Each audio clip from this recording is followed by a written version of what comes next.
When choosing a topic for science fair, the best topics to choose are the ones that you are interested in, that come from your own life, from observations in your life, or from questions that you've asked about things around you.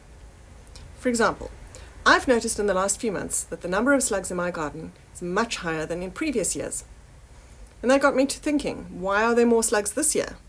And is there a way that I can get rid of them without using pesticides? Another source of inspiration for science fair projects are moments when you are feeling frustrated or when you're facing difficulty, as these indicate areas that could be improved. Remember that your science fair project needs to be investigative in nature. So you can't just go and do a whole lot of reading and then report back on that reading. That's called a literature review. You also can't just do a demonstration. For example, let's say that you're interested in solar cookers because you're interested in renewable energy. That's great. You can't just build a model and bring it to science fair and explain it though. That's not enough. What you should be doing is to build a model of all the existing designs that you can find and test them to see which one is best, or which one is best for a particular criteria, or even better, once you've done all of your testing, to then design and build your own model that improves on one or more criteria.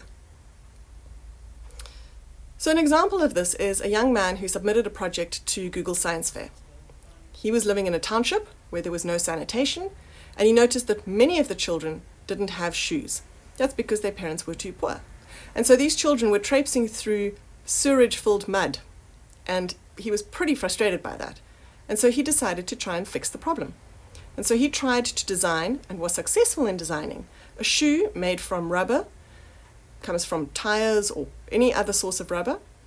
And this shoe is able to grow with a child. So parents only need to buy one pair of shoes, and that one pair of shoes will last their child while they're growing up. As you know, many children, as they grow, their feet grow tremendously, and this shoe has the ability to grow with your foot. So it's perfect for those kinds of environments.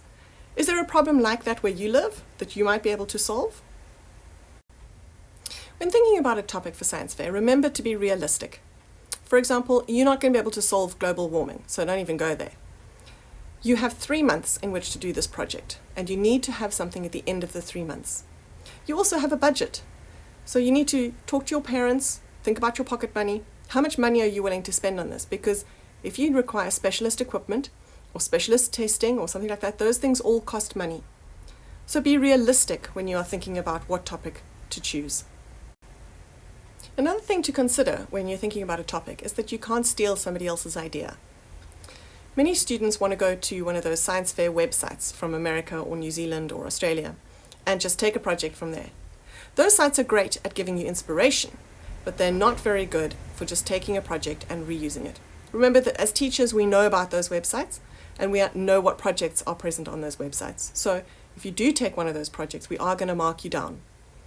Instead, use it as an inspirational point.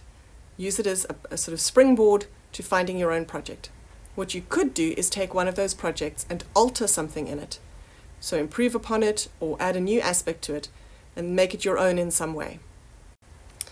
Finally, when it comes to thinking about a good topic, you obviously can't do anything that is illegal, but you also shouldn't do anything that involves hazardous chemicals or compounds, or anything involving vertebrate animals.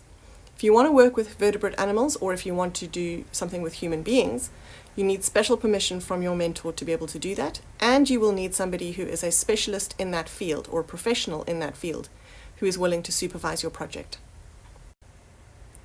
So for the moment, I suggest that you start making notes on your cell phone as you're walking around, or in a little notebook that you carry with you, of every question that you think of in your head, or every time you wonder about something, or every time you're frustrated by something.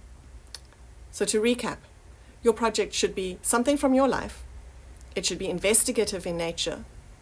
It should be realistic and simple, and not be illegal or damaging or harmful to other people. Good luck.